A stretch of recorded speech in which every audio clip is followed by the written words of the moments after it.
नमस्कार दोस्तों, आप सभी का स्वागत है एक बार फिर से हमारे YouTube channel freedom education of India में। तो दोस्तों, इस वीडियो के माध्यम से मैं जो जानकारी देने वाला हूं आप सभी को, वो राजस्थान पीटीटी से संबंधित जानकारी देने वाला हूं। मैं इस वीडियो के माध्यम से आपको बताऊंगा कि आप किस प्रकार से पीटीटी के थ्रू कौन कौन से कोर्स कर सकते हो, क्या आपकी एलिजिबिलिटी होनी चाहिए, आपकी क्या फीस रहेगी दोस्तों, कॉलेज की फीस कितनी रहती है, एप्लीकेशन की फॉर्म कितनी रहती है, और आपका क्या सिलेबस रहता है और क्या एग्जाम पैटर्न रहता है दोस्तों। ये जो संपूर्ण जानकारी है वो इस वीडियो के माध्यम से मैं आपको देने वाला हूँ। तो अगर आप पीटीटी की एग्जाम की तैयारी कर रहे हो दोस्तों और पीटीटी का एग्जाम देना चाहते हो, तो आप सभी के लिए ये वीडियो काफी इंफॉर्मेटिव है, क्योंकि इस वीडियो के माध्यम से आपको काफी सारी जानकारी पीटीटी के लिए मिलने वाली है। तो सभी विद्यार्थी इस वीडियो को ध्यान से देखेगा, सारी चीजें मैं आपकी क्लियर कर दूंगा इसी एक वीडियो में। तो सभी विद्यार्थी बोर्ड पर ध्यान से देखेंगे और एक एक बात को अच्छे से सुनेंगे, ठीक है। तो सबसे पहले अपन बात करते हैं कि जो पीटीटी का एग्जाम कंडक्ट करवाता है वो कौन सा महाविद्यालय करवाता है, या फिर कह सकते हो आप कौन सी यूनिवर्सिटी करवाती है। तो ध्यान रखिएगा, जो अपने राजस्थान का डूंगर महाविद्यालय है दोस्तों, जो कि बीकानेर में है, ये अपने पास पीटीटी का एग्जाम पिछले 3 सालों से कंडक्ट करवा रहा है। अब आपको मैं बताऊंगा कि पीटीटी के थ्रू आप कितने टाइप के कोर्स कर सकते हो। तो पीटीटी के थ्रू आप 2 टाइप के कोर्स कर सकते हो दोस्तों। एक होता है दोस्तों 2 ईयर बीएड कोर्स, और एक होता है दोस्तों 4 ईयर बीएड कोर्स। जो ये 4 ईयर बीएड कोर्स होता है, ये इंटीग्रेटेड कोर्स होता है। इसके थ्रू आप या तो बीएससी बीएड कर सकते हो या फिर बीए बीएड कर सकते हो। दोनों आपके पास यहाँ पर ऑप्शन होते हैं। इसमें अगर आप साइंस स्ट्रीम से हो तो आप दोनों कोर्स कर सकते हो, ठीक है। अगर साइंस की विद्यार्थी हो तो आप दोनों कोर्स कर सकते हो। ये जो कोर्स होता है ये आफ्टर 12th होता है, या फिर आप अगर 12th क्लास में हो तब भी आप इसके लिए एलिजिबल होते हो, क्योंकि आपका जैसे ही एग्जाम होता है उसके बाद 12th का रिजल्ट आ जाता है, तो आप इसके लिए एलिजिबल हो जाते हैं। 12th के बाद आप 4 ईयर इंटीग्रेटेड कोर्स कर सकते हो राजस्थान पीटीटी के थ्रू। साइंस वाली विद्यार्थी दोनों टाइप के यहाँ पर कोर्स कर सकता है, बीएससी बीएड भी कर सकता है, वो बीए बीएड भी कर सकता है। लेकिन जो कॉमर्स का और अपने पास जो आर्ट्स का स्टूडेंट होता है वो ओनली बीए बीएड कर सकता है यहाँ पर, ठीक है। इस बात का आप विशेष ध्यान रखिएगा। इसी प्रकार दोस्तों, सबसे पहले मैं जो जानकारी दूंगा संपूर्ण, वो 2 ईयर बीएड कोर्स के बारे में दूंगा। 2 ईयर बीएड कोर्स कोई सा भी विद्यार्थी कर सकता है, चाहे वो साइंस का विद्यार्थी हो, चाहे आर्ट्स का हो, चाहे वाणिज्य का हो, सभी यहाँ पर 2 ईयर बीएड कोर्स कर सकते हैं। इसके लिए जो एलिजिबिलिटी होती है दोस्तों, वो क्या होती है कि आपके पास यहाँ पर, आप अगर साइंस से हो तो आपकी बीएससी कंप्लीट होनी चाहिए, अगर आर्ट्स से हो तो बीए कंप्लीट होनी चाहिए, और अगर कॉमर्स की विद्यार्थी हो तो आपकी बीकॉम कंप्लीट होनी चाहिए। यानी कि आप कह सकते हो कि आप अंडर ग्रेजुएट होनी चाहिए। अगर आप फाइनल ईयर में अध्ययन कर रहे हो तब भी आप 2 ईयर बीएड कोर्स के लिए अप्लाई कर सकते हो, क्योंकि आपका उसके बाद रिजल्ट आ जाता है दोस्तों, तो आप एलिजिबल हो जाते हो। ग्रेजुएशन आपकी कंप्लीट होनी चाहिए दोस्तों, और इसके लिए जो मिनिमम पासिंग मार्क्स होने चाहिए आपके, वो कितने होने चाहिए ये भी मैं आपको बता देता हूँ। क्योंकि गत वर्ष क्या है, काफी ऐसे विद्यार्थी थे जिनको पता ही नहीं था कि कितनी परसेंटेज की आवश्यकता पड़ती है 2 ईयर बीएड कोर्स करने के लिए, जिससे क्या है उनको आगे जाके प्रॉब्लम क्रिएट हुई दोस्तों, और उनका एडमिशन भी नहीं हो पाया।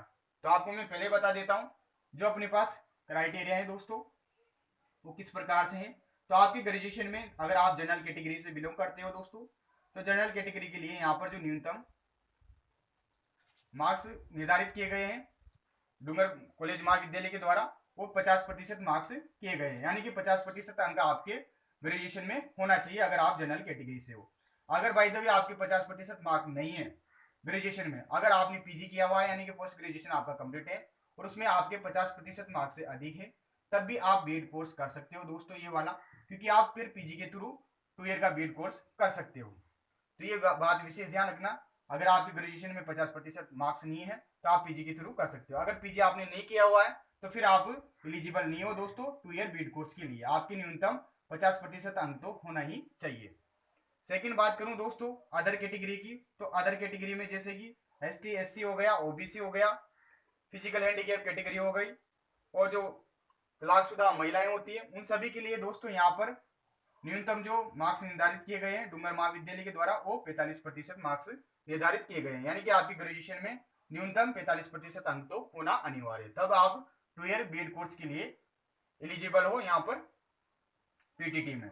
इसके अलावा दोस्तों अगर इसमें भी आपके 45% मार्क्स नहीं है, तो फिर आप अगर आपने पीजी किया हुआ है, आप पोस्ट ग्रेजुएट हो, तब आप पीजी के थ्रू यहाँ पर 2 ईयर बीएड कोर्स कर सकते हो, यदि आपकी इसमें 45% से अधिक अंक है। तो ये इस बात का जरूर ध्यान रखिएगा।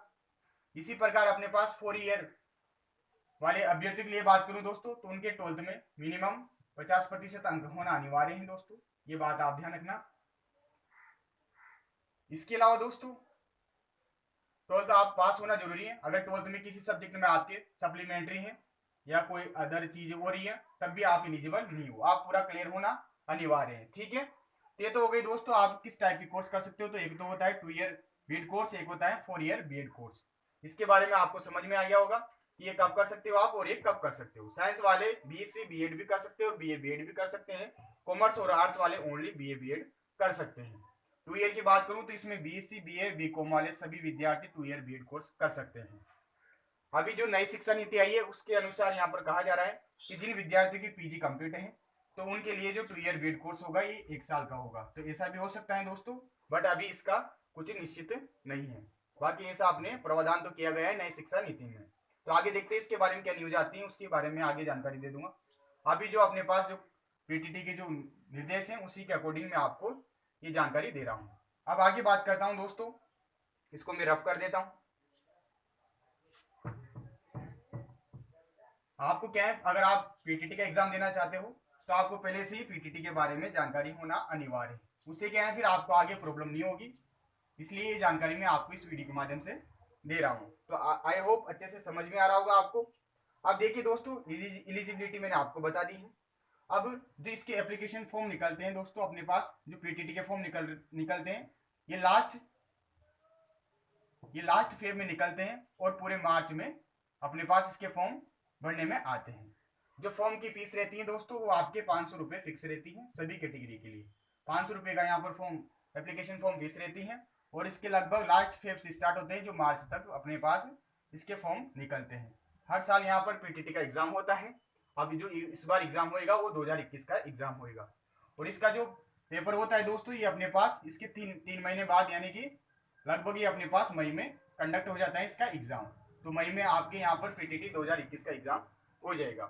परंतु अभी क्या है कोविड का माहौल है तो हो सकता है थोड़ा आगे खिसक जाए, बट लगभग अपने पास मई और या जून में निश्चित रूप से पीटीटी 2021 का एग्जाम हो जाएगा। इसके बाद में बात करूं दोस्तों तो आपकी कॉलेज फीस, तो देखिए दोस्तों जो 2 ईयर बीएड कोर्स वाले विद्यार्थी होते हैं उनके लिए जो फीस होती है वो पर ईयर 27,000 रुपये फीस निर्धारित की गई है। 5,000 रुपये आपके पहले काउंसलिंग के समय लगते हैं दोस्तों रजिस्ट्रेशन के, और बाकी के जो 22,000 रुपये हैं वो बाद में जमा होते हैं जब आपकी ऑनलाइन कॉलेज रिपोर्टिंग होती है तब। इसी प्रकार 4 ईयर वालों के भी यही फीस होती है अपने पास सेम, तो उनके 27,000 रुपये पर ईयर लगते हैं। इस प्रकार से आपकी फीस रहती है दोस्तों। इसके अलावा आपको 1 रुपया भी यहाँ पर पीटीटी में नहीं देना पड़ता है, ठीक है। इसके अलावा दोस्तों और जो बात है वो मैं बता देता हूँ आपको। तो देखिए दोस्तों अब इसकी एग्जाम पैटर्न की मैं बात कर लेता हूँ कि आपका एग्जाम पैटर्न किस प्रकार से रहता है।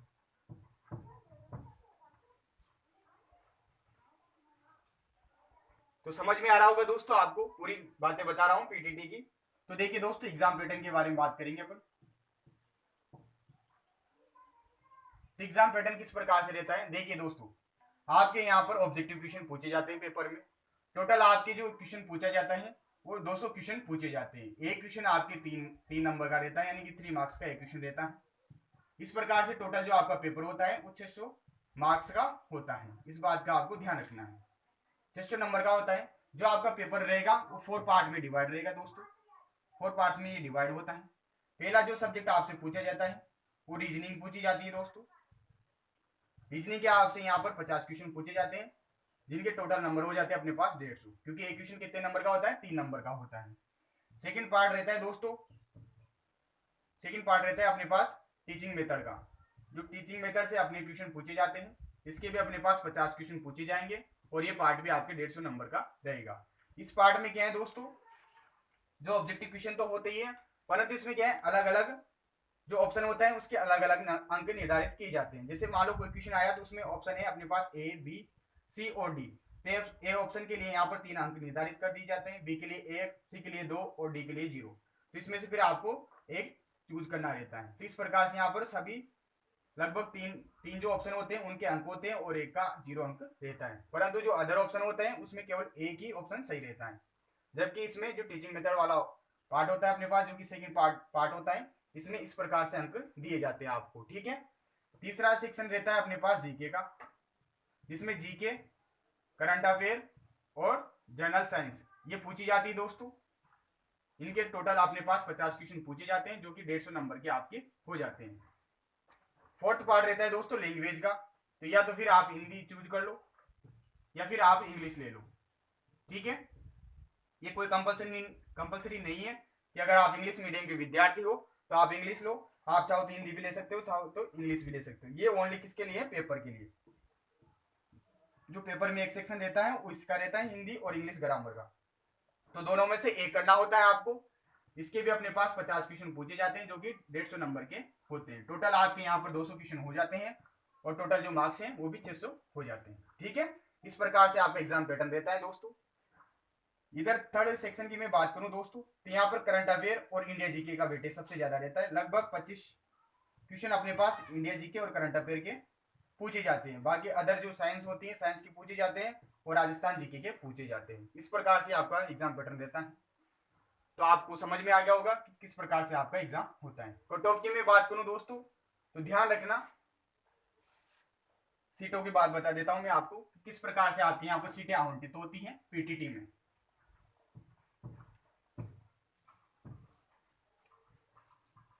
देखिए दोस्तों, मान लीजिए कोई कॉलेज है अपने पास, कोई एक सिंगल कॉलेज है, इसमें लगभग 100 सीटें हैं 2 ईयर वालों की। 4 ईयर वालों की बात नहीं कर रहा हूं अभी, 2 ईयर वालों की। तो 100 सीटों में से लगभग दोस्तों 70 सीटें तो किसकी होती हैं? 70 सीट्स होती है अपने पास आर्ट्स वालों की, और जो 30 सीटें होती हैं ये साइंस वालों की होती हैं, ये ध्यान रखिएगा। तो यानी कि सबसे कम सीटें तो होती है साइंस वालों की और सबसे ज्यादा होती हैं आर्ट्स वालों की। तो यानी कि आप समझ सकते हो कि कट ऑफ किन की ज्यादा रहेगी? साइंस वालों की ज्यादा रहेगी। तो मैं आपको बता देता हूं एक आईडी के अनुसार कि जो आर्ट्स वाले स्टूडेंट होते हैं दोस्तों, उनकी जो कट ऑफ रहती है वो लगभग अपने पास 250 से लेकर 300 मार्क्स के मध्य रहती है, यानी कि न्यूनतम कट ऑफ है। किसी को 300 नंबर पे भी कॉलेज मिल जाता है, किसी को 250 नंबर पे भी मिल जाता है, किसी को 300 नंबर पे भी कॉलेज नहीं मिलता है। इसका कारण यह है कि जो आपके पीटीटी में है दोस्तों, काउंसलिंग होती है। काउंसलिंग के बाद आपको क्या है, कॉलेज चॉइस भरनी पड़ती है अपने प्रेफरेंस के हिसाब से। तो कॉलेज चॉइस भरते हो तो कोई विद्यार्थी होता है जो 5 ही कॉलेज भरता है, कोई विद्यार्थी 50 कॉलेज भरता है, और कोई विद्यार्थी होता है 100 कॉलेज भर देता है। तो ये जो आपकी कॉलेज चॉइस रहती है, इसी के आधार पर आपको यहाँ पर कॉलेज अलॉट होता है। क्योंकि दोस्तों कम कॉलेज भरते हो तो उसमें आपको कॉलेज अलॉट होने की कम संभावना रहती है, इसलिए आपको क्या है, जो पीटीटी काउंसलिंग होती है उसमें ज्यादा ज्यादा कॉलेज भरने पड़ते हैं। इस वजह से यहाँ पर नंबर का कोई फिक्स नहीं है, कोई निर्धारित यहाँ पर कट ऑफ नहीं रहती है पीटीटी की। ये बस आपकी कॉलेज चॉइस के अकॉर्डिंग आपको कॉलेज अलॉट करते हैं। बाकी न्यूनतम मार्क्स बता रहा हूँ कितने मार्क्स तो आपके होने ही चाहिए। साइंस की बात करूँ दोस्तों, तो साइंस कैटेगरी में न्यूनतम मार्क्स बता रहा हूँ दोस्तों, ऑल ओवर कैटेगरी में तो लगभग आपके 350 न्यूनतम मार्क्स तो होने ही चाहिए, तब जाके आपको आसानी से कॉलेज मिलता है। इस बार की बात करूं दोस्तों, तो इस बार काफी सारे ऐसे विद्यार्थी थे जिनको 350 पर भी कॉलेज अलॉट नहीं हुआ है। इसका कारण यही है, उन्होंने अच्छे से कॉलेज चॉइस नहीं भरी है। और इस बार तो कट ऑफ भी आपकी पीटीटी की बहुत ही ज्यादा रही थी। जो भी काउंसलिंग हुई थी दोस्तों पीटीटी 2020 की, उसमें बहुत ही ज्यादा हाई कट ऑफ रही थी। तो आपको टारगेट क्या लेके चलना है साइंस वाले विद्यार्थी को, क्या आपको 400 प्लस मार्क्स तो प्राप्त करने ही है। कुछ भी हो जाए अच्छे से तैयारी करनी है। कौन कौन सी बुक आपके लिए इंपॉर्टेंट रहेगी, किस प्रकार से आप तैयारी कर सकते हो, उसके संबंध में मैं आपको जानकारी दूंगा आगे। पहले आप देख लीजिए कि आपको कितना टारगेट लेके चलना है। 400 तो मिनिमम आपको मार्क्स लानी ही। आर्ट्स वालों के लिए मैं बोल दूं 300 प्लस मार्क्स तो आपको निश्चित रूप से लानी ही, ठीक है। ये हो गया आपकी कट ऑफ के बारे में। वैसे ऑफिशियली कट ऑफ तो यहाँ पर पीटीटी डूंगर महाविद्यालय आपके लिए जारी नहीं करता है, बट ये आईडी के अनुसार है। प्रत्येक वर्ष हम बच्चों को देखते हैं तो उनके मार्क्स भी पूछते हैं और उनका कॉलेज भी पूछते हैं कि उनको किस प्रकार से कॉलेज मिला, तो उसी के आधार पर ये बताया है एक आईडी के अनुसार। आगे बात करूं दोस्तों, मैं आपके लिए जो इन्फॉर्मेशन है और वो बता देता हूं आपको। इन सभी बातों को आप क्या है नोट डाउन कर लेना दोस्तों, ताकि आपको ये ध्यान में रहे। सिलेबस की बात करूं दोस्तों, तो आपका जो सिलेबस रहेगा इसके बारे में आगे जानकारी दूंगा आपको। सिलेबस के बारे में जो जानकारी दूंगा वो अगले वीडियो में दूंगा। उसमें क्या है, आपको टॉपिक वाइज में पूरा सिलेबस बताऊंगा। टॉपिक वाइज सिलेबस बताने से क्या है, आप उन्हीं टॉपिकों को अच्छे से अध्ययन करोगे। ऐसे तो आपको मैंने बता ही दिया है कि रीजनिंग पूछी जाएगी, करंट अफेयर पूछी जाएगी, जनरल साइंस पूछी जाएगी, इधर से अपने पास राजस्थान जीके और इंडिया जीके पूछा जाएगा, टीचिंग मेथड पूछा जाएगा, हिंदी और इंग्लिश अलग से सेपरेटली अपने पास 4th सेक्शन में देखने को मिलेगी। परंतु ऐसे बताने से आपको आइडिया नहीं लगेगा, आपको नहीं पता कि कौन से टॉपिक आपको पढ़ने होते हैं। तो आपको वही टॉपिक पढ़ने हैं जो आपकी एग्जाम के पॉइंट ऑफ व्यू से इंपोर्टेंट है। तो उन्हीं टॉपिक को मैं आगे की वीडियो में आपको बताऊंगा। इसके अलावा दोस्तों और क्या जानकारी है वो मैं बता देता हूं आपको। तो अभी तक सारी चीजें क्लियर हो गई होगी दोस्तों, समझ में आ गया होगा कि मैंने आपको क्या क्या बताया है। मेन तो आप एलिजिबिलिटी ध्यान रखना अपनी, अगर आप एलिजिबल हो तभी आप पीटीटी के एग्जाम को दीजिएगा और उसका एप्लीकेशन फॉर्म भरिएगा, ना तो आपको क्या आगे जाके फिर क्या है एडमिशन नहीं मिलेगा। इस बात का आपको विशेष ध्यान रखना है। अब देखिए दोस्तों, मैं आपको गाइड के बारे में बता देता हूँ कि आप कौन सी गाइड से आप अध्ययन कर सकते हो। वैसे मैंने ऑलरेडी अनाउंस कर दिया है कि हमारे यूट्यूब चैनल पर जो पीटीटी की फ्री क्लासेज यहाँ पर अवेलेबल करवाई जाएगी, उसका टाइम टेबल ऑलरेडी मैंने बता दिया है। अगर आप में से किसी विद्यार्थी ने नहीं देखा है तो जरूर देखिएगा। 28 जनवरी से अपने यहाँ पर अपने यूट्यूब चैनल पर क्लासेस स्टार्ट हो जाएगी। गाइड की मैं बात बता देता हूँ। तो देखिए, गाइड से आपका कोई एग्जाम नहीं निकलने वाला है, लेकिन आप प्रैक्टिस के लिए गाइड ला सकते हो। रीजनिंग के लिए दोस्तों, तो रीजनिंग के लिए आप कोई सी भी प्रैक्टिस गाइड ला सकते हो जिसमें रीजनिंग के सभी टॉपिक दिए हो। टीचिंग मेथड की बात करूं तो टीचिंग मेथड के लिए भी आप कोई सी भी गाइड ला सकते हो। जीके वाले पोर्शन की बात करूं, जीके और साइंस, इसके भी लिए भी आप सामान्य कोई सी भी गाइड ला सकते हो दोस्तों। जो मार्केट में आपको कोई सी भी गाइड मिलेगी उससे आपकी हेल्प हो जाएगी। ज्यादा साइंस डीपली नहीं पूछी जाएगी, सामान्य साइंस पूछी जाएगी। थोड़ा जीके रहता है तो जीके में इंडिया जीके अच्छे से आपको कंप्लीट करना है। हिंदी इंग्लिश की बात करूं दोस्तों, तो हिंदी इंग्लिश में आपको क्या है ग्रामर पढ़नी है ओनली। ग्रामर पढ़नी है तो ग्रामर की जो अपने पास बुक होती है उसे आप रीड कर सकते हो। इस प्रकार से आपको ज्यादा बुक्स लाने की आवश्यकता नहीं है। इसके अलावा दोस्तों कंबाइंड रूप से अपने पास पीटीटी के नाम से मार्केट में आपको बुक्स मिल जाएगी दोस्तों। तो पीटीटी 2021 के नाम से कोई से भी आप गाइड ला सकते हो, उसमें ये सारी चीजें आपको एक साथ देखने को मिल जाएगी। इसके अलावा दोस्तों आप अगर क्लास लेना चाहते हो तो हमारे यूट्यूब चैनल से आप क्लास पढ़ सकते हो। ज्यादा इतना प्रेशर नहीं लेना है, आराम से आप अगर पढ़ाई करोगे तो आपको अच्छे से मार्क्स हासिल कर लोगे आप पीटीटी के एग्जाम में। विशेषकर साइंस वालों के लिए मैं बोलना चाहूंगा, जो भी विद्यार्थी साइंस फील्ड से हैं और पीटीटी का एग्जाम देने वाला है तो उनको मैं बोल देता हूँ अच्छे से तैयारी कर लीजिएगा, क्योंकि आपको वैसे ही जीके का कम ज्ञान है। इसके अलावा आप हिंदी भी पढ़े, आपको बहुत टाइम हो गया है, तो इस वजह से आपको क्या है ज्यादा मेहनत की आवश्यकता है। आर्ट्स वालों की तो क्या है जीके वगैरह आती रहती है, हिंदी भी पढ़ते रहते हैं वो, तो उनकी ज्यादा दिक्कत भी नहीं आती और उनकी कट ऑफ तो वैसे भी कम रहती है। परंतु आपकी कट ऑफ बहुत ज्यादा रहती है, इसलिए आपको ज्यादा मेहनत करने की आवश्यकता है। तो ये संपूर्ण जानकारी मैंने दे दी है। फिर भी अगर कोई जानकारी अधूरी रह जाती है तो आगे जो मैं टॉपिक वाइज आपको सिलेबस बताऊंगा उसमें दे दूंगा। तो आशा करता हूं दोस्तों निश्चित रूप से आपको ये जानकारी अच्छी लगी होगी। जानकारी अच्छी लगी हो तो प्लीज वीडियो को लाइक कीजिएगा। अगर आप हमारे चैनल पर पहली बार विजिट कर रहे हैं तो प्लीज चैनल को सब्सक्राइब कर दीजिएगा और इस वीडियो को अपने दोस्तों तक जरूर शेयर कीजिएगा जो भी पीटीटी की एग्जाम की तैयारी कर रहे हैं। तो मिलते हैं अगले वीडियो में, तब तक के लिए धन्यवाद। जय हिंद, जय भारत, धन्यवाद।